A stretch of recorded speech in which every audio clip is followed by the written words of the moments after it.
and unfriendly terrain in Vietnam make it tough for today's modern machines of war. But surprisingly, American mechanized units have surmounted these obstacles through ingenuity and sheer determination.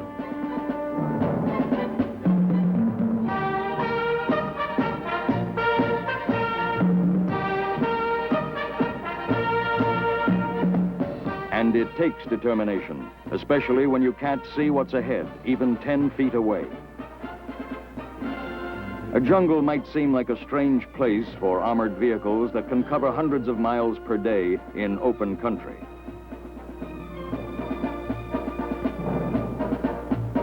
Yet when the enemy can be anywhere, armor means a lot to the foot soldier. Armor helps the soldier beat a path.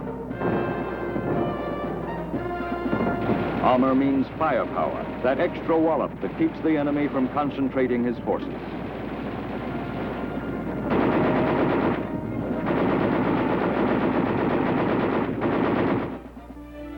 Today's mechanized cavalry means mobility and speed, a prime requirement of modern warfare.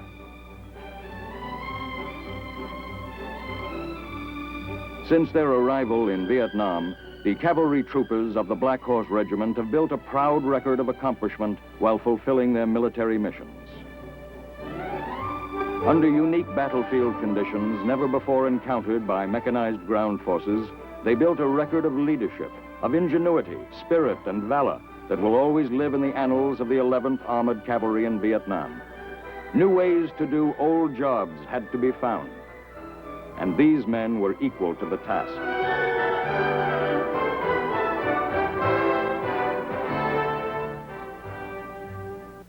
The 3rd Corps area where the regiment was assigned contains the capital of South Vietnam, Saigon, important cities such as Bien Hoa and the Rice Bowl provinces. It also included strategic areas such as the Elephant's Ear and the trackless jungles of the Cambodian border. As an independent force in this vital area, the 11th Armored Cavalry gave needed support to elements of U.S. and Allied forces.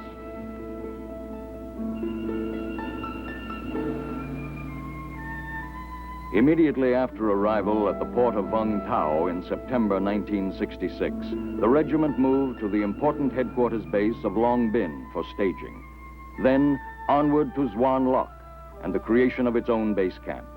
The familiar armored personnel carriers had been beefed up for the counterinsurgency mission in Vietnam.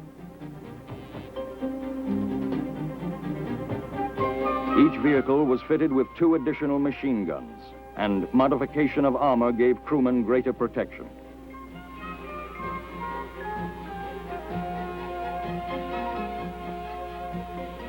The crew of 5 men included the vehicle commander, driver, grenadier, and gunners. The result was the Armored Cav Assault Vehicle, or ACAV, the key vehicle of the new light armored platoons. After it had been proved in combat, the ACAV was soon employed in other units throughout Vietnam.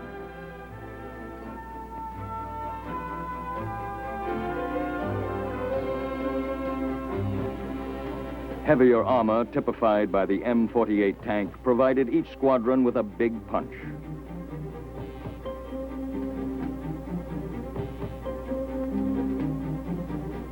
The newest armored vehicle with the 11th is the Sheridan. It mounts a 152-millimeter gun, which also launches the Shillelagh missile.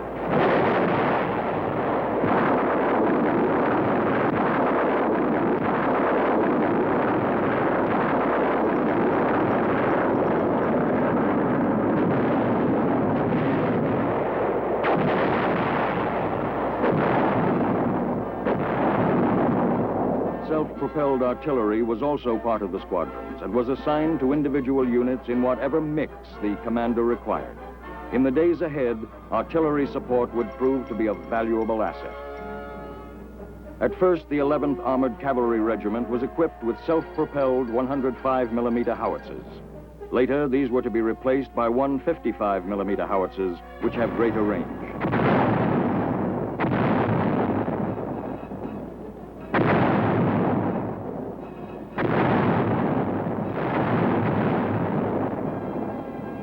The regiment became a completely mobile reconnaissance and striking force. They became the only freewheeling armored unit of its kind in combat in Vietnam.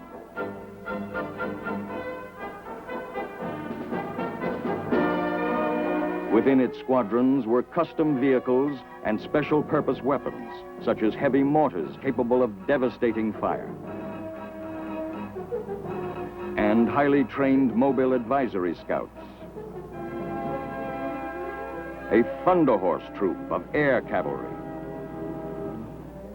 Within 3 weeks of arrival, units of the 11th had met the enemy, beginning with a fight for the regiment's line of communication. The Viet Cong had plenty of warning as the long lines of armor rolled down the roads and into the northern sector of the Corps area. Friendly observers reported the enemy was rising to the bait, preparing ambushes. In Operation Atlanta, the men of the 11th routed the ambushes with overwhelming firepower, taking a heavy toll in enemy dead and captured.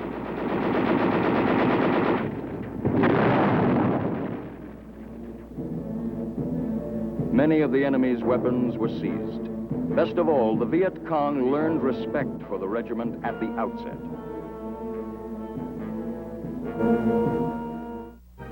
As the Black Horse base camp began to grow, its resupply and security gained importance. Headquarters became a hub of activity. Everywhere the camp was being developed into a comfortable main base, even though a large part remained under canvas. Communications were an important reason for the camp's existence. Powerful electronics equipment at the Tactical Operations Center allowed full communications with higher headquarters at Long Binh, and with field units which had mobile armored command posts. When in position, these field units were made secure against enemy night raids. Concertina wire encircled the area. During daylight hours, these forward outposts were busy centers of planning and direction. In all, this communications network proved an outstanding support for the troopers in the field. Fanning out from the base, armored convoys patrolled the area and protected vital supply lines as they kept the roads open.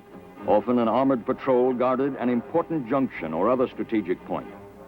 After long hours of patrolling far from their base, men and vehicles would pull off the road to rest. During these short periods of respite, however, the alert troopers never wandered very far from their vehicles. Purely and simply, this was enemy country. For days at a time, they were on duty 24 hours a day.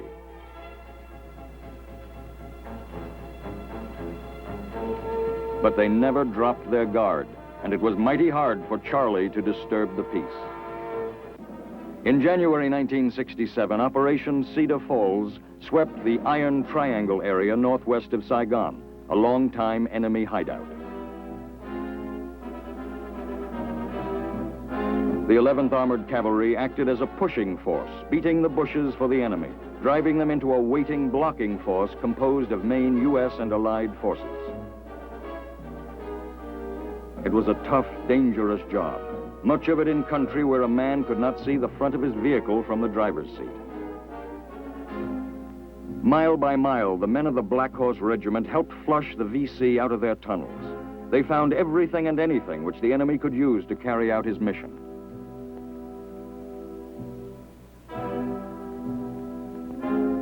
No road was safe from VC booby traps. Here, a hole to trap our vehicles with a path left for the enemy to use. The answer to this one, beat a new path and move on.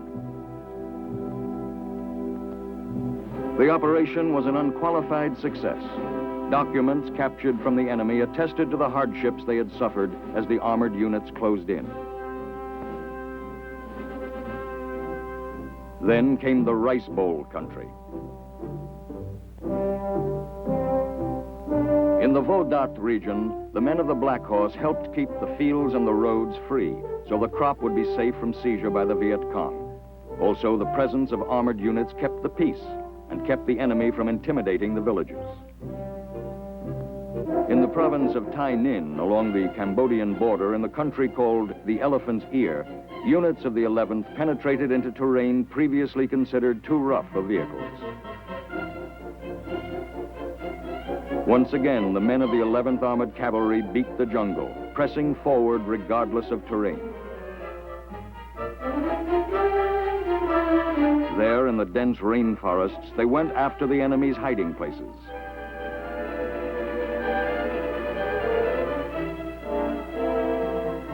And the enemy was there.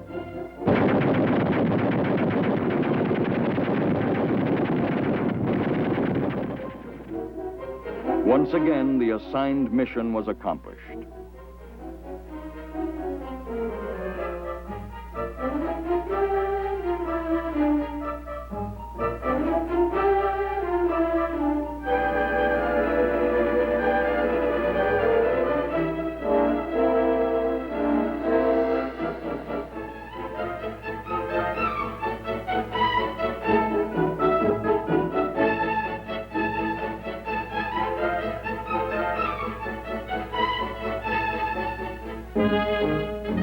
In Operation Junction City, a sweep through Tai Ninh and War Zone C during July 1967, roam plows cleared the jungle along the roadsides.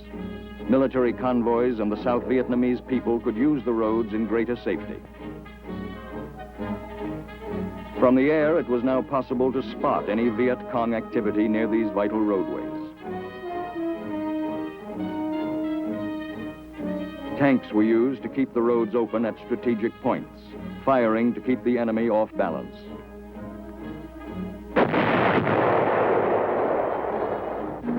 During the operation, command and control were maintained through the airborne units, making it easier for field commanders to visit various units often.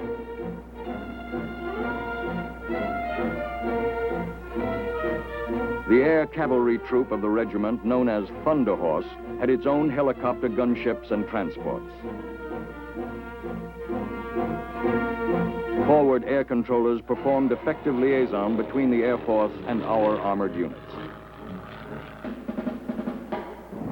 By August 1967, Black Horse Base Camp was well established and offered the returning troopers many of the comforts of home.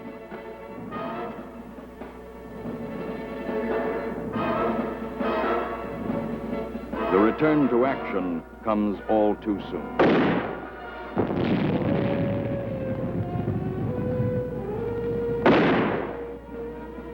With the almost unbelievable complication of trying to fight a war in which both friends and enemies might be found in the same general area, extreme accuracy is a must when firing heavy weapons.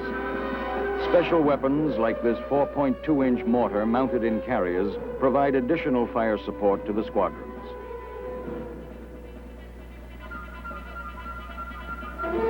Fire! In Operation Santa Fe, the 11th worked with the Australians who learned to use the American equipment. The Aussies handled the American armor like veterans.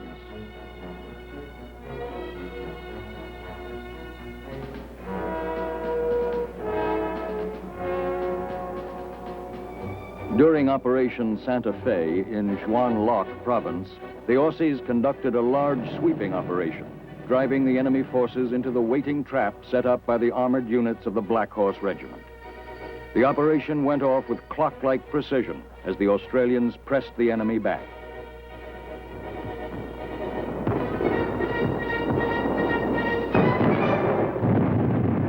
Armored flamethrowers were used to clear tree lines and suspected enemy positions.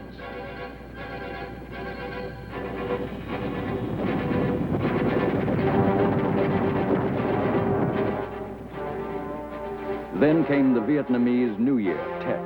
The enemy chose this occasion to unleash well-coordinated attacks in several areas of the Republic. Everywhere, the Viet Cong were met with counterattacks.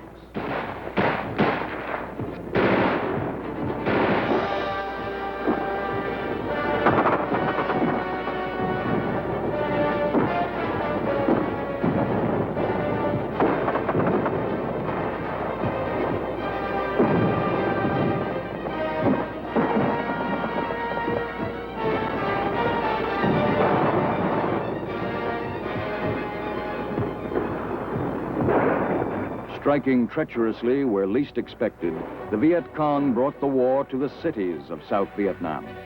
Gunfire roared in the streets and panic spread throughout the population.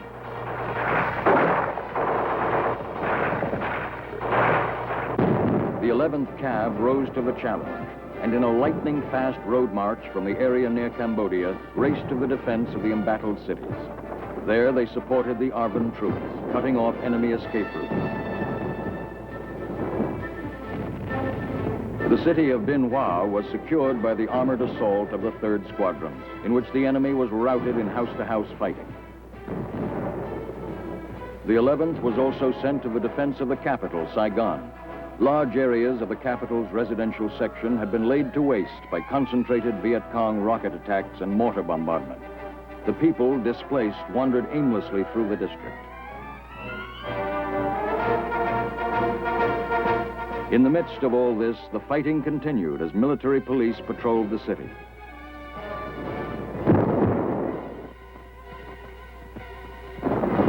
Day and night, in the alleys and in the streets, the relentless hunt for Charlie carried the armored cavalrymen into every nook and cranny of the capital. The enemy was forced to give ground with appalling losses.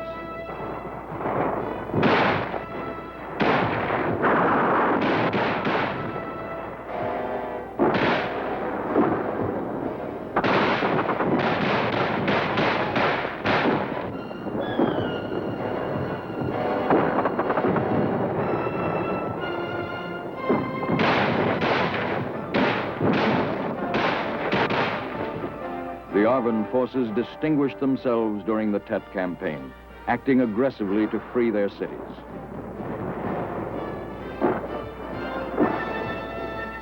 Wherever they went, they were solidly backed by armor, often that of the 11th Armored Cavalry or their own armor.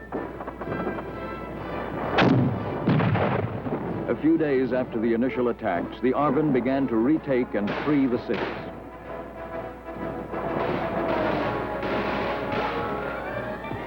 Soon it became evident that communications had been secured. The bridges remained open. Once again, traffic began to flow with armored vehicles everywhere.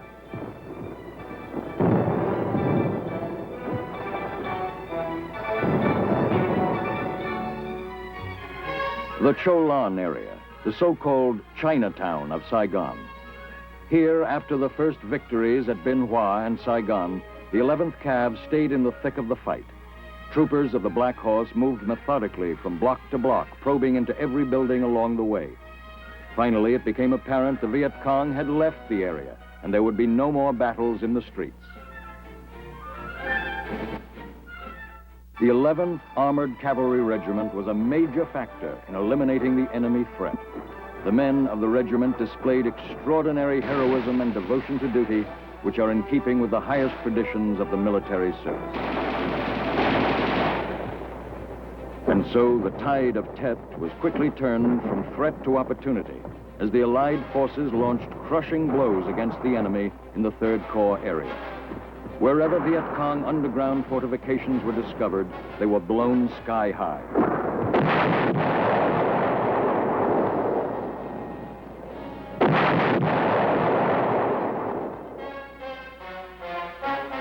In Operation Wiat Than, which means resolve to win, the men of the Black Horse, together with the 25th ARVN Division, moved northwest of Saigon.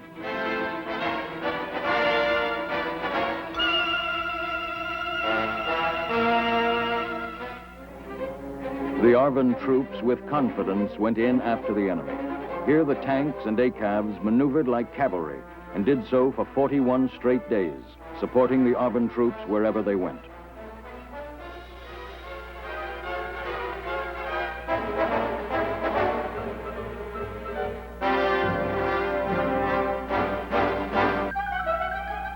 There was a lot of hard, dangerous work ferreting out the Viet Cong.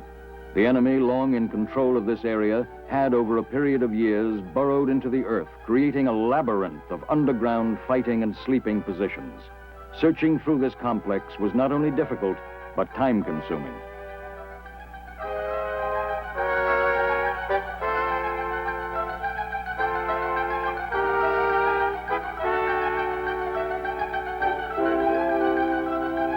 In every way, the Black Horse Regiment had earned its spurs.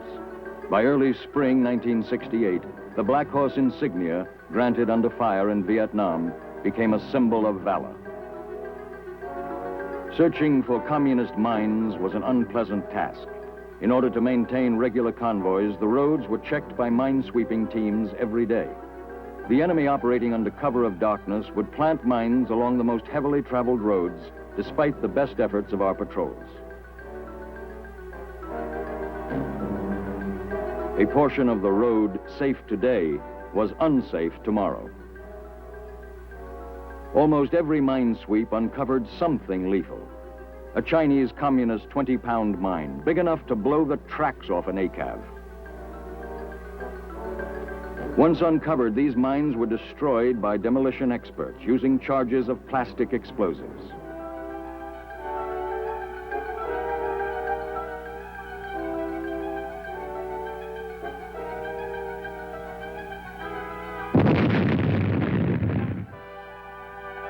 For these men, this is the daily war, the no-headline war of nerve-wracking uncertainty, of constant plodding and searching where every footstep may lead to injury or death. This is modern mine warfare, brought to new dimensions by a cunning enemy.